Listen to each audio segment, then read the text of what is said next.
Break के बाद एक बार फिर आपका स्वागत है। तो न्यूज़ वन इंडिया पर भू माफिया का सबसे बड़ा खुलासा हम आपके सामने करने जा रहे हैं। तो गाजियाबाद विकास प्राधिकरण और भू माफिया का बड़ा खेल लंबे समय से चल रहा है। हिंडन डूब क्षेत्र की जमीन पर अवैध रॉयल डायमंड बैंकेट हॉल बना है। जीडीए के अधिकारियों की मिलीभगत से यह अवैध फार्म हाउस को तैयार किया गया है। अवैध बैंकेट हॉल बनाने वाले माफिया पर मेहरबान नजर आ रही है जीडीए। तो इंदिरापुरम अहिंसा खंड 2 हिंडन की रेतीली जमीन पर मौत का अवैध फार्म हाउस तैयार किया गया है। मुरादनगर शमशान घाट घटना के बाद भी अब तक प्रशासन नहीं जागा है और ना ही जीडीए जागा है। तो नियमों का उल्लंघन करके रेतीली और भुरभुरी मिट्टी पर इस बैंकेट हॉल को तैयार किया गया है बनाकर। तो जीडीए की तरफ से ध्वस्तीकरण नोटिस चस्पाकर कार्रवाई के बाद भी फल फूल रहा है ये बैंकेट हॉल।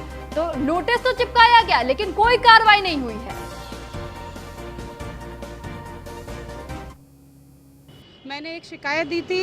इसमें एक डूब क्षेत्र में एक संचालन चल रहा है एक बैंकेट हॉल का, जो रॉयल बैंकेट हॉल के नाम से अहिंसा खंड 2 में स्थित है इंदिरापुरम में, जिसके संचालक परवीन नागर और एक अखिलेश शर्मा जी हैं, जो भू माफिया किस्म के लोग हैं और अवैध तरीके से इस बैंकेट हॉल को चला रहे हैं। ठीक है, पहले भी कई बार ऐसी शिकायतें हो चुकी हैं। देखिए, आप मुरादनगर शमशान घाट की घटना ले लीजिए, आप सावेरी की घटना ले लीजिए, इसमें कितने लोगों की जान माल की क्षति हुई है, लेकिन अभी तक भी जीडीए द्वारा कोई कार्रवाई नहीं की गई है इसमें। ठीक है, और इसमें यह है कि अगर कोई एक नोटिस भी चला जाता है, और इसमें नोटिस भी गया था जो 7/12/19 में दिया गया था ध्वस्तीकरण का, लेकिन आज तक भी जीडीए द्वारा उसको गिराया नहीं गया है। क्योंकि जीडीए के और नगर निगम के सारे लोग इसमें साठगांठ करके मिले हुए हैं, जो इस तरह की घटनाओं को और उसको प्रोत्साहन दे रहे हैं। आपने किसको शिकायत दी? मैंने शिकायत दी है डीएम महोदय को, मैंने मुख्यमंत्री को शिकायत दी है, मैंने काफ़ी जगह शिकायतें दी हैं, लेकिन अभी तक कोई कार्यवाही नहीं हुई है। तो अभी आपने अधिवक्ता का बयान भी सुना कि बार बार शिकायतें की जा रही है, डीएम को भी पत्र लिखा जा रहा है, लेकिन किसी के तरफ से भी कोई कार्रवाई नहीं की गई है। तो अवैध रॉयल डायमंड बैंकेट हॉल में शादी पार्टी करने वाले लोग तो जा ही रहे हैं, लेकिन उन्हें सावधान होने की जरूरत है। तो इस पर अधिक जानकारी के लिए न्यूज रूम से ब्यूरो चीफ निशांत शर्मा हमारे साथ लाइव जुड़ चुके हैं। निशांत, आपसे ही जानकारी चाहेंगे कि इस बैंकेट हॉल को जो तैयार किया गया, यहाँ पे लोगों का आवाजाही तो देखी जा रही है, लेकिन कितनी सावधानी बरतने की उन्हें जरूरत है? देखिए सुरभि, हम आपको बता दें कि लगातार ऐसे मामले हम अपने चैनल के माध्यम से लोगों को सचेत करते रहते हैं, सावधान करते रहते हैं। जिस तरीके से ये मामला आया है, गाजियाबाद के इंदिरापुरम अहिंसा खंड 2 का मामला आया, जहां पर एक फार्म हाउस बना हुआ है, डूब क्षेत्र जो रेतीली मिट्टी पर ये फार्म हाउस बना। और सबसे बड़ी बात है कि जीडीए द्वारा गाजियाबाद जीडीए द्वारा विकास प्राधिकरण द्वारा एक नोटिस इसको दिया गया 2019 में, इसको ध्वस्तीकरण का नोटिस दिया गया, तोड़ने की बात कही गई अधिकारियों द्वारा, लेकिन उसके बाद भी ये फल फूल रहा है। सबसे बड़ी बात यह है कि गाजियाबाद में ही अभी कुछ दिन पहले शमशान घाट का हादसा हुआ, जिसके बाद अधिकारी जागे, सीएम योगी ने फटकार लगाई। उससे पहले सावेरी वाली घटना हुई, घटना में तमाम तरीके से अधिकारियों को तलब किया गया, तमाम भूमाफियाओं को बिल्डरों को जेल भेजा गया। लेकिन जिस तरीके से ये रेतीली मट्टी डूब क्षेत्र की जमीन पर, ये कनामनी वाले रोड पर, ये पुस्ता रोड पर ये बना हुआ है फार्म हाउस, और जिसकी लगातार जो अधिवक्ता एक वकील शिकायत कर रही है, और लगातार डीएम से लेकर जीडीए वीसी से लेकर उत्तर प्रदेश के मुख्यमंत्री तक शिकायत इसकी की गई है, लेकिन अभी तक अधिकारी कोई भी जागने का नाम नहीं ले रहा है। वहीं हम अपने चैनल के माध्यम से जो हमारे दर्शक हैं उनको सावधान कर रहे हैं कि जिस तरीके से ये इंदिरापुरम अहिंसा खंड 2 के अंदर जो बना हुआ है, ऐसे फार्म हाउस के अंदर शादी पार्टी करने से भी आप सावधान हो जाइए, क्योंकि कभी भी कोई भी बड़ी घटना हो सकती है, आपके साथ कभी भी एक बड़ा हादसा हो सकता है, और जिसका जिम्मेदार इसके संचालक होंगे, क्योंकि वो लालच को लेकर ये तमाम तरीके से इसमें जो लोग हैं वो लोगों की जान के साथ जोखिम में जान के साथ खेल रहे हैं। ठीक है निशांत, अब हमारे साथ बने रहिएगा। सोनिया इस वक्त हमारे साथ शिकायतकर्ता जुड़ चुकी हैं, आपसे ही जानना चाहेंगे सोनिया जी कि जिस तरीके की ये जो घटना बताई जा रही है कि आपने बहुत बार अब तक शिकायत पत्र दाखिल किया है, अधिवक्ता होते हुए आपकी शिकायत भी नहीं सुनी जा रही, अगर ऐसे में कोई बड़ी अनहोनी हो जाती, कई लोगों की जानें चली जाएंगी, क्या उसके बाद से प्रशासन की आंखें खुलेंगी? मैडम देखिए, मैं सोनिया बात कर रही हूँ। अधिवक्ता होने के साथ साथ मैं एक सामाजिक कार्यकर्ता भी हूँ।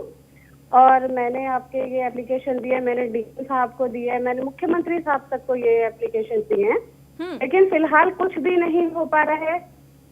ठीक है, मैंने कई जगह शिकायत कर चुकी हूँ। जैसे मैंने ये भी कहा था कि भाई जिस तरह से शमशान में घटना हुई, वहाँ पे लेंटर गिरा, ये हुआ वो हुआ, इतने सारे लोग मरे हैं, क्या क्या हुआ है, लेकिन इस बार भी कुछ कार्रवाई नहीं हो रही है। और इस पर क्या आपसे यही जानना चाह रहे हैं कि अभी आपने बताया कि आपने शिकायत तो कई बार दाखिल की है, लेकिन कोई कार्रवाई, कोई सुनवाई नहीं हो रही है, तो क्या आपको ऐसा लगता है कि इसमें मिली भगत हो सकती है? हाँ, क्योंकि अधिकारी भी तो सोते हुए नजर आ रहे हैं ये सब। जी भाई जब तक अधिकारियों की मिली भगत नहीं होगी, देखिए 2019 में इसको ध्वस्तीकरण का नोटिस दिया गया था। ठीक है, उसके बावजूद आप देख लीजिए, 2 साल हो चुके हैं, 2021 चल रहा है और अभी तक कोई कार्रवाई नहीं हुई है। तो बिना अधिकारियों की मिली भगत के कैसे हो जाएगा कि नोटिस के बावजूद उसको निर्माण को नहीं गिराया जा रहा है? तो सोनिया जी, अगर ये पूरा मामला लगातार उलझता चला जा रहा है, बार बार शिकायतें कर रही हैं, कार्रवाई नहीं हो रही है, नोटिस भी चिपकाए गए, इसके बावजूद अगर इतनी लापरवाही, तो क्या ये पलीता लगाने का काम किया जा रहा है? क्योंकि अगर जीरो टॉलरेंस की नीति बार बार अपनाई जा रही है योगी सरकार की तरफ से, और ऐसे में अधिकारियों की ये बड़ी लापरवाही क्या किसी बड़ी दुर्घटना को बुलावा दे रही है? हाँ जी, बिल्कुल ऐसा ही होगा जिस तरह से और पहले भी घटनाएं हो चुकी हैं। आप क्या चाह रही है? पूरे मामले में कैसी सुनवाई होनी चाहिए? आप क्या चाहेंगे? मैं तो चाहती हूँ कि जिस तरह से हमने इसको कहा है कि भाई इसको ध्वस्तीकरण होना चाहिए, जो उप क्षेत्र में है, मिली भगत से चल रहा है, तो उसको गिराया जाए। हम तो यही मांग करेंगे ना कि भविष्य में कोई घटना ना हो। इसलिए तो हमने इसके लिए आगे बढ़ रहे हैं, इसके लिए हम नोटिस दे रहे हैं, इसके लिए हम एप्लीकेशंस लगा रहे हैं। हम किस लिए कर रहे हैं? इसलिए तो कर रहे हैं कि इसको निर्माण को गिराया जाए। तो क्या आपने कहा कि शिकायत आपने डीएम के ऑफिस तक भी पहुंचाई, मुख्यमंत्री के ऑफिस तक भी पहुंचाने की कोशिश की, लेकिन क्या कभी आपको इस बात के लिए जवाब दिया गया? नहीं, मुझे कोई जवाब नहीं दिया आज तक। ना रिटर्न में, ना ही कोई फोन कॉल? नहीं, कुछ नहीं, ना कोई लिखित में, ना कोई वर्बल, ना कोई मेरे पास कोई कॉल आया, ना कोई बात हुई, कुछ नहीं है। बस जो चल रहा है वो चल रहा है। हम शिकायतें करे जा रहे हैं, प्रशासन बैठा हुआ है हाथ पे हाथ रख के। आपने सबसे पहला नोटिस दाखिल किया था 2019 में, क्या हाल फिलहाल में अभी आपने कोई नोटिस दाखिल किया एक और? नहीं, अभी हमने कुछ टाइम पहले ही ये एप्लीकेशन दी है। मैं कुछ तारीख इसमें है 8/1/2021। ठीक है, मैंने जब भी एप्लीकेशन दी थी तब मैंने माननीय मुख्यमंत्री जी को भी, डीएम साहब को भी, सब जगह दी है। तो ये लेटेस्ट ही है मेरी जो एप्लीकेशन है, उससे पहले भी हम दे चुके हैं, तो कुछ हो नहीं रहा है मैम। चलिए ठीक, सोनिया जी आप हमारे साथ बने रहिएगा। निशांत, इस पर आपसे ही मैं एक टेक चाहूंगी, क्योंकि अगर ये बार बार कहा जा रहा है, अभी सोनिया जी ने भी बताया वो तो अधिवक्ता है, जनता की लड़ाई भी वो अदालतों में जाकर के लड़ती है। ऐसे में जब उनके तरफ से ही ऐसे नोटिस चिपकाए जा रहे हैं और ये नोटिस लिखा जा रहा है, एक तरीके से पत्र दाखिल किया जा रहा है, डीएम को भेजा जा रहा है, मुख्यमंत्री के ऑफिस तक भेजा जा रहा है, लेकिन लापरवाही कहाँ आ रही है? देखिए सुरभि, ये रसूख का खेल है। अगर जो रसूख नहीं होंगे तो कुछ नहीं होगा, क्योंकि रसूख के कारण ये फल फूल रहा है और अवैध तरीके से जो फार्म हाउस बना है, जिसकी वजह से कोई भी कार्रवाई इस पर कर नहीं पा रहे हैं। सबसे बड़ी बात है कि 2019 की बात की जाए, 2019 में इसको नोटिस जारी किया जाता है, जीडीए खुद कार्रवाई की बात करती है। उस समय कितने जो फार्म हाउस थे जो अवैध बने हुए थे उनका ध्वस्तीकरण किया गया था, लेकिन रसूख के कारण इस पर कोई भी कार्रवाई, रॉयल डायमंड फार्म हाउस पर कोई कार्रवाई नहीं हुई। सबसे बड़ी बात है कि कहीं ना कहीं रसूखों के कारण ये कोई कार्रवाई नहीं हो पा रही।